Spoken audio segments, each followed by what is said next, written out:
गरुड़ जी की विनम्र, सरल, सुंदर, प्रेम युक्त, सुखप्रद और अत्यंत पवित्र वाणी सुनते ही काकभुसुंडी जी के मन में परम उत्साह हुआ और वे श्री रघुनाथ जी के गुणों की कथा कहने लगे।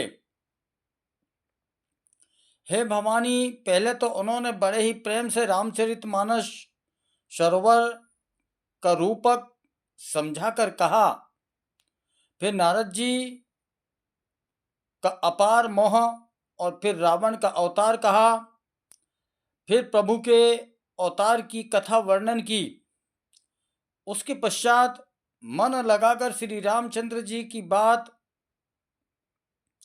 बाल लीलाएं कही। मन में परम उत्साह भरकर अनेकों प्रकार की बाल लीलाएं कहकर फिर ऋषि विश्वामित्र जी का अयोध्या आना और रघुवीर का विवाह वर्णन किया।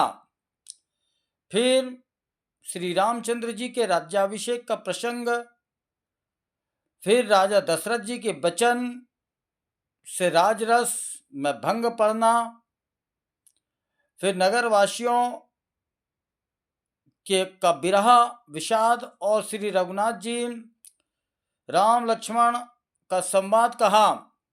श्री राम का वन गमन, केवट का प्रेम, गंगा जी के पार उतार कर प्रयाग से निवास, वाल्मीकि जी और प्रभु श्री रामचंद्र जी का मिलन, और जैसे भगवान चित्रकूट में जिस प्रकार भगवान चित्रकूट में बसे वह सब कहा।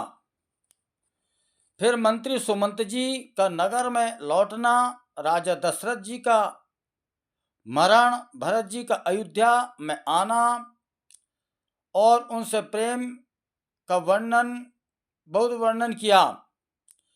राजा की अंत्येष्टि क्रिया करके नगरवासियों को साथ लेकर भरत जी वहां गए जहां सुख की राशि प्रभु श्री रामचंद्र जी थे।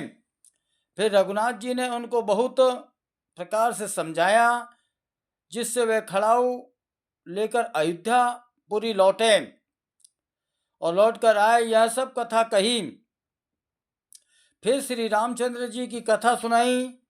आगे भगवान श्री रामचंद्र जी वन गमन में जब ऋषि मुनियों के आश्रम में